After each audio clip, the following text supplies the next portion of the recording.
Joining us now, House of Delegates member Glenn Davis, Republican, Virginia Beach, representing District 84, up for re-election in November. We predict he's going to win there, and he's on his way to Charlottesville, listening to us on the great 100.5 WJFN FM. Hey, Glenn, great to have you. John, thanks for having me, and I've been listening to you all morning. Well, that's good, Glenn. At least somebody is. We have one listener, Glenn Davis. Yay. And your associate there, that's your driver, because you want to Yes, Mara's with me, so you have two. Because you gotta be hands free. You can't be texting on the phone and driving. So look, tell me about. I got a wide range of issues to cover today. I'm going to start with your race. You're running against Democrat Karen Mallard. I've got you up in this race, likely to win, because I know how hard you campaign, how many doors you knock on, how you resonate with your constituents. So I think you're going to win this race. Tell us about your race. How is it shaping up? Well, I don't think Karen's running against me anymore, John. She spent more time in California raising money out there. I think she's switching races going into next year. So I'm not quite sure. We got her finance report last night, and over 85 donors in California. It's really interesting. I can't seem to get her to debate me. I've even offered to bring down some DLCC people, and I've offered to pay their lodging and their transportation. If they could come and just do a live stream debate with me, so they can try to explain what it is they're trying to pass. And I feel like I need to reach out to like Timothy Ainsworth in Davis, California now, and see if he wants to come down and debate, because God knows all these people want to support a Democrat, and no one wants to come and talk about why and how bad their message is. Okay, this has got to be the first in history, Glenn Davis, ever, where an incumbent who is ahead is challenging his challenger who is behind to a debate, and they refuse to debate him. I know. Glenn, I've been covering politics for 40 years. I'm 61. I have never in my life encountered an incumbent favorite going to the opponent and saying, hey, come and debate me. Oh, you're out of town. I'll do a live stream. Oh, I'll do it by phone. You can call in the John Show and debate me. We can do it any venue you want. I don't care who moderates it. And you're the favorite, and they don't want to debate you. What does that tell you? No. I mean, I've said, we can have whoever you want for moderating. Joel Rubin, Joel. Joel's a Democrat, and Joel's a really good guy, a fair guy. He's done moderation before, and happy to have him do it. I mean, at this point, look, Don Beyer just gave my opponent $7,500 in the last 30 days. I'll debate Don. I will go to Northern Virginia and debate Don Beyer so he can explain why he thinks that Karen Mallard should be, in the 84 seat, because I don't think Don can justify it. So, look, anyone that believes that Karen's a better candidate than I am and would be a better representative, I will drive to them. The only rule is it has to be live streamed. I'm not going to go up there and someone get their rear end handed to them and not have it on camera. Right. So your only stipulation with the debate is that it's live on camera. That's it. Live stream, internet. So certainly, if you did that, I would cover it, put it on the radio. That would be fun. That's your only stipulation. That's it. I mean, come on, Karen, debate John, the guy. Yeah. This race is way too important. It's gotten bad. I mean, I've got to show you how bad this has gotten. I've got an opponent, John, that has decided to go after a public school in my district.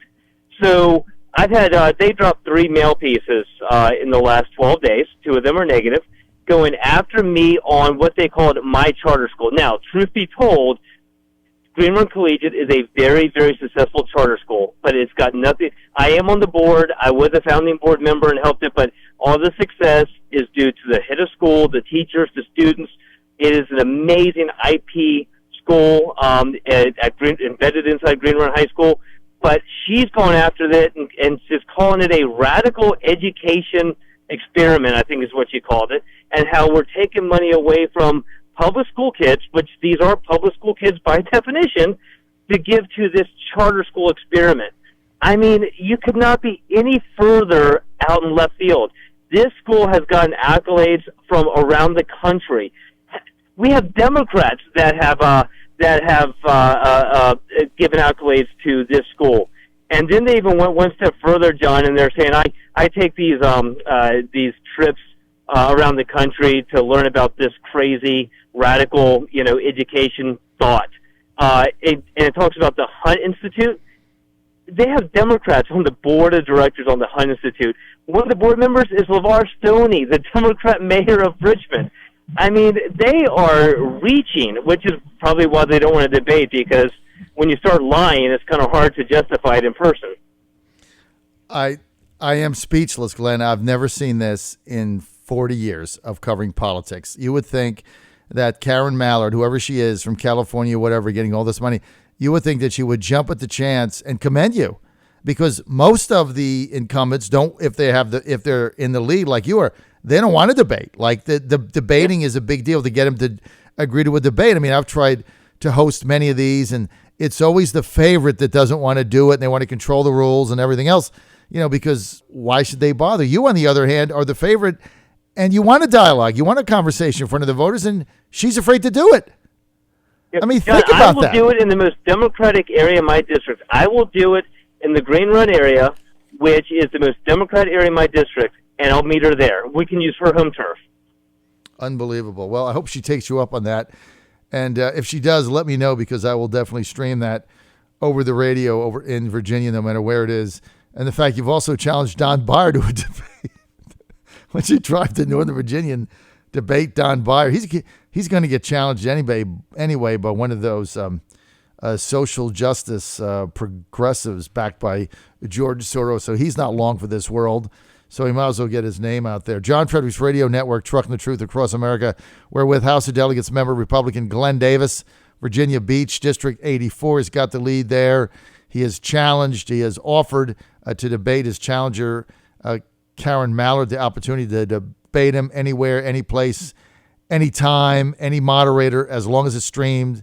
And she has refused to engage, although she is the underdog. It's just mind-boggling, unfathomable to me.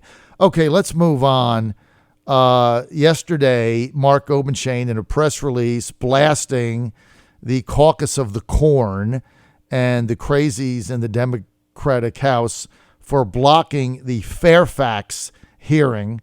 And, of course, they named those that are running for the state Senate, Rodman, Turpin, and whoever the other one was, Bell. Sure. This is after the editorial in the Washington Post, the Fairfax lawsuit. But in reality, your speaker can just say, I'm going to have a hearing, and he can have it. And if the Democrats choose not to show up, they don't show up. Why doesn't he just go forward with the hearing? Well, John, from my understanding, from the end of session to special session, I think this is still true, and I believe it is today, but, I haven't had discussions with leadership, what's been going on since the special session. But those women wanted to come testify, but one of the rules they had was it had to be a bipartisan committee or commission that they would be testifying in front of. So that they wanted to see that. It was only fair, as much as we, as our leadership wants to give these women the opportunity to testify, in front of the of course, the Justice Committee, which it does have purview over this. It needs to have the perception of a fair opportunity, and to that extent, it's got to be bipartisan. There has to be some Democrats there, and I believe Rob Bell and Todd Gilbert have offered to pretty much let the Democrats write the rules of how it would operate. The last I heard, Rob has said we'll have an equal number of Republicans and Democrats. We'll have co-chairs, one Republican, one Democrat, and nothing can happen unless both the majority of that group agrees. Hypocrisy is beyond the pale. No, I mean, there's no question about it. Meantime, Fairfax is going to run for governor, and he thinks he's going to beat McAuliffe. I talked to him the other day. He's going to run. He feels he's going to get a huge settlement out of this $400 million lawsuit. Joe Morrissey, incoming Democratic senator, agrees with him. He's been a lawyer for a long time, as you know, Joe, from your days in the House, serving with him back in the day. He says Fairfax is going to win. If Fairfax says, I'm going to run for governor, I'm going to beat Terry McAuliffe and be the nominee. I mean, this is what's going on right now. So it's very interesting. Let me read you a text here from Christopher in Virginia Beach. He says, by the way, Governor James Hunt, of which the school is named after, is a Democrat.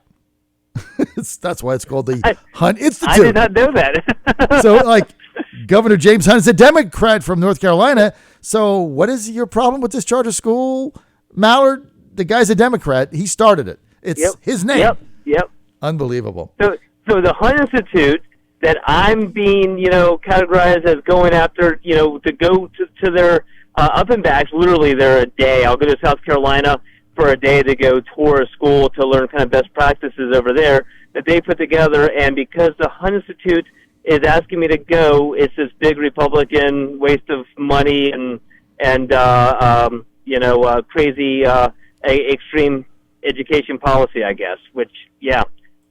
And it started by a former governor who is a lifelong Democrat. So I figure that one out, Glenn. I have no idea what the hell Mallard is doing here. They're reaching, John. I mean, they're reaching. When you look at my record, what I've done, how I've represented my district, I would challenge anyone to look at an issue and say Glenn hasn't been there to help people. I mean, step therapy. I mean, John, 4 years of fighting to finally fight the insurance companies enough that now they just cannot step in and become your doctor and prevent you from taking the treatments that your doctor recommends when you have cancer or MS or another life-threatening disease. I mean, and the tax bills I've carried for 4 years that finally saved 2,000 jobs in Norfolk and created 400 more in Danville. I mean, I'm one of those guys that if there's a piece of legislation that really impacts for the better the lives of Virginians, I'm like a dog with a bone, and I will take it year after year after year until we shove it through and fight who we need to fight to make sure I represent the people. And so I don't know what they could possibly come after me on without making some of this stuff up, and I guess they figured the same thing. So, like I said, we've seen 3 meal pieces drop. They've got to make all this mess up. I expect the people I represent to see through it. They have before, so. All right, we're with Glenn Davis, House of Delegates member, Republican, running for re-election, 84 district. That's Virginia Beach, favored to win there. His opponent, Underdog, will not debate him. That's the craziest thing. I mean, this is the craziest thing that I've ever seen in my life. It's always the opposite. Okay, we've already been over that. Let's get to, there's Jason Mieres, as you know, has a gun legislation bill that he's going to be introducing in January, which I agree with, which is strengthening red flag laws and getting rid of the background check loophole. Today, I know you're in favor of that as long as there's due process, right? I think that's what you said. Yeah, as long as there's a proper due process, that's the big issue, making sure that you don't end up, being arrested, you don't end up having your guns confiscated before you've seen the judge, before you've seen the psychiatrist. This can't be something like I got a restraining, permit issued against someone and all of a sudden your guns are taken away, right? So it's got to have the proper due process as part of this. The one thing I did like about Jason's bill was it's only a 14-day scenario, so it's not, and if you give your firearms to the person of your choosing to be the custodian, so you don't turn them over to the government by any means. You can give them to your father, your mother, your sister, your brother, anyone that legally can possess a firearm for that 14-day period. So it's a very unique avenue that Jason's gone down to ensure that people's Second Amendment rights are not violated prior to due process, and also have it be a very short amount of time so someone can reach out and get help. So I've been very much in favor of that and look forward to seeing the final stuff when Jason looks to introduce it. One of your potential delegate seatmates in January, if she wins, candidate by the name of Mary Margaret Castleberg. I know you've met her. She's running in Rodman's open seat. That's an open seat. We've got her favored to win there. She's launching a TV ad today for her endorsement for increasing red flag laws, universal background checks, but also limiting the sale of magazines, which I'm opposed to. because I think that starts gumming up the argument. And then I think you just go down a path you're not going to get back from. That's just my humble opinion, Glenn. But she's launching a TV ad today, breaking from the majority in your party from doing that. Is that something that you could back if she were to win? John, I can't. I mean, so the problem with looking at the magazines is it's I guess a false solution. The studies show that there's a lot of things that can make a difference, but the number of rounds in a magazine is not one of them. Whether someone has 10 magazines of 10 rounds or five magazines of 20, it's not going to make a difference. And I think going down that scenario, saying we can just, excuse the expression, take that silver bullet and solve this issue, we shouldn't reach out for a simple soundbite solution so we can pat ourselves on the back. We need to have the discussion to look at what really will make a difference, and that may be a harder lift than something as simple as, ban the capacity in the magazine, but that's what we owe the voters. We don't owe them a soundbite solution that won't make a difference. We owe them real work to get to the bottom of what actually will move the needle, and then do that heavy lift to get something like that done. So I would not back anything that just says, we can control the number of rounds in a magazine and make everyone feel better. Spot on. Absolutely. Agree with you 100%. I think Miyares' bill, thought through, way to go, sensible, common sense. Even those who are the most adamant gun right owners, I think, or gun right advocates like me, Second Amendment advocate like me, I think you can understand the merits of Miyares' bill. And I've said from the beginning, if you're going to go this route, and I'm in favor of it, anything that gets it gummed up, like restricting magazines, is a non-starter. I mean, nobody's going to go for that. And then the whole thing dies and you get nothing. So yep. I don't even know why she has to do that. And we've invited her on our show tomorrow. Hopefully we'll find out. But I think Miyares' bill, the one that you've backed, Tim Hugo has backed that's the way to go. I can debate that with anybody. As soon as you get into limiting something, limiting this, limiting that, I don't care if it's magazines, that's where you get the incrementalism. It's 100 rounds today. It's 15 rounds tomorrow. It's 10 rounds a day after that. And then finally, like Beto says, it's nothing, right? It's a BB gun. Right. I mean, that's always where this goes. And that's an absolute non-starter. So we'll see how it plays out. Glenn Davis, we thank you for being with us. Glenn, people want more info on your campaign. Where do they go? GlennRDavis.com. GlennRDavis.com. Thank you, Glenn, for being with us.